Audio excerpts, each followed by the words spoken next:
শেখ মুজিবুর রহমান অবশ্যই বাংলাদেশের সেই রকম বলার মতো একজন নেতা, কিন্তু আমার নেতা যদি বলেন তাহলে তো আমি বলবো উনি আমার নেতা না, কারণ আমি ওনার আদেশে চলি না।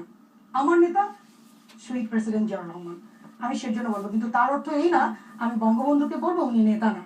যেটা আমি দেখেছি আমার দেশে ছোটবেলা থেকে যখন দেখছি রাজনৈতিক পরিস্থিতি, আওয়ামী লীগের লোকদেরকে সবসময় দেখি যে জিয়া রহমানকে নিয়ে একটা বাজে উক্তি করা এবং খালেদা জিয়াকে নিয়ে একটা বাজে উক্তি করার টেন্ডেন্সি তাদের ভিতরে আছে।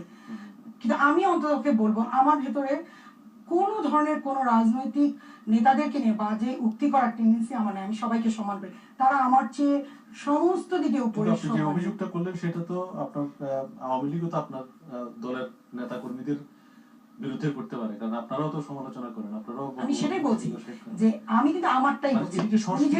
হ্যাঁ, উনি কিন্তু আনসারটা চেয়েছে যে আমি মনে করি কিনা, আমি কিন্তু এর জন্য আমার আনসারটা দিয়েছি। আমি আমি আমার নেতা হিসেবে জিয়াউর রহমানকে ভাবি, কিন্তু যদি বলা হয় নেতা, অবশ্যই শেখ মুজিবুর রহমান বাংলাদেশের বলার মতো একজন নেতা, সম্মানীয় ব্যক্তি, তাকে সেই সম্মানটা দিয়েই কথা বলা উচিত।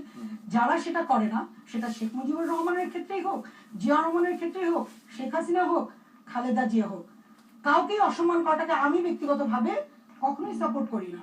আমি অনেককে দেখেছি সোশ্যাল মিডিয়ায় গালাগালি করে, আমার কাছে দুঃখ লাগে। মানে বিংশ শতাব্দীতে এসে আমরা যারা লেখাপড়া করেছি, পাবলিক বিশ্ববিদ্যালয়ে পড়াশোনা করেছি, তাদের অনেককেও দেখি যে যখন লিখে তারা রাজনৈতিকভাবে সংকীর্ণ মন নিয়ে লিখে। কেন? এটা তো হওয়া উচিত না। আপনি ক্রিটিসাইজ করেন, কিন্তু সেই ক্রিটিসাইজটা হতে হবে কনস্ট্রাকটিভ। আপনি আমাকে গালি দিবেন ব্যাপারটা তো তা না। আপনি অনেক কিছু আমাকে বলতে পারেন, গালি না। যেমন আপনি নিজেই দেখেছেন আমাদের সংসদে যেটা হয়, আমি আমার এখনো মনে আছে, আমি এক্স্যাক্টলি ডেট বলতে পারবো না, যেখানে খালেদা জিয়াকে উক্তি করে আওয়ামী লীগ থেকে বলা হয়েছে একজন বীরাঙ্গনাকে তারা অনেক বাজেভাবে উক্তি করেছে। এটা আমরা অনেকেই জানি যে আমাদের মুক্তিযুদ্ধের সময় অনেক নারীরা তাদের সম্ভ্রম দিয়েছে।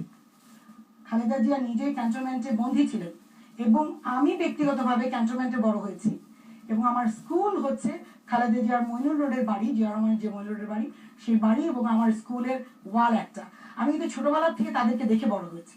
আমার নিজের চোখে দেখা জীর্ণ শীর্ণ শাড়ি পরা একজন প্রেসিডেন্টের ওয়াইফ, জীর্ণ শীর্ণ শাড়ি পরা একজন প্রেসিডেন্টের ছেলে, জীর্ণ শীর্ণ কাপড় চোপড় পরা, এটা কিন্তু এত সহজ ব্যাপার না বাংলাদেশের প্রেক্ষাপটে অন্ততপক্ষে। আমাদের এশিয়ান কালচারটা হচ্ছে এমন, যারাই রাজনীতি করে তাদেরই টাকা পয়সা থাকার একটা টেন্ডেন্সি, টাকা না থাকলে মনে হয় যে রাজনীতিটা জমে না, এরকম একটা হ্যাঁ, মানে সেটা আমি বলছি যে এটা আমি আওয়ামী লীগ বা বিএনপি কে উল্লেখ করে বলছি না, কিন্তু আমি কিন্তু পুরো সাউথ এশিয়ান কালচারটাকেই বলছি। আমাদের রাজনৈতিক কালচারটা এইরকম হয়ে গেছে। কিন্তু যেখানে আমার ব্যতিক্রম লেগেছিল যে জিয়া রহমান পরিবারকে আমি দেখেছি ব্যতিক্রম। আমি যে জিনিসটা বলি সবসময়, জিয়া রহমানকে আমি দেখেছি উনি সৎ, ওনার যে সততা, এবং উনি ওনার সততাকে প্রথম প্রতিষ্ঠা করেছেন ওনার নিজের জীবনে, ওনার পরিবারে, ওনার মন্ত্রী পরিষদে, ওনার সব জায়গায়। এরকম অনেক ঘটনা, ইভেন তো আওয়ামী লীগ করা অনেক জাদ্রের লোকরা কিন্তু বলতে বাধ্য হয় জিয়া রহমানের সততা নিয়ে, কিন্তু আবার অনেককেই দেখি যে গালি দিচ্ছে। অনেক ধন্যবাদ। আমাদের একটা বিরতিতে যেতে হচ্ছে। সুপ্রিয় দর্শক, আপনারা দেখছিলেন জনতা মঞ্চ।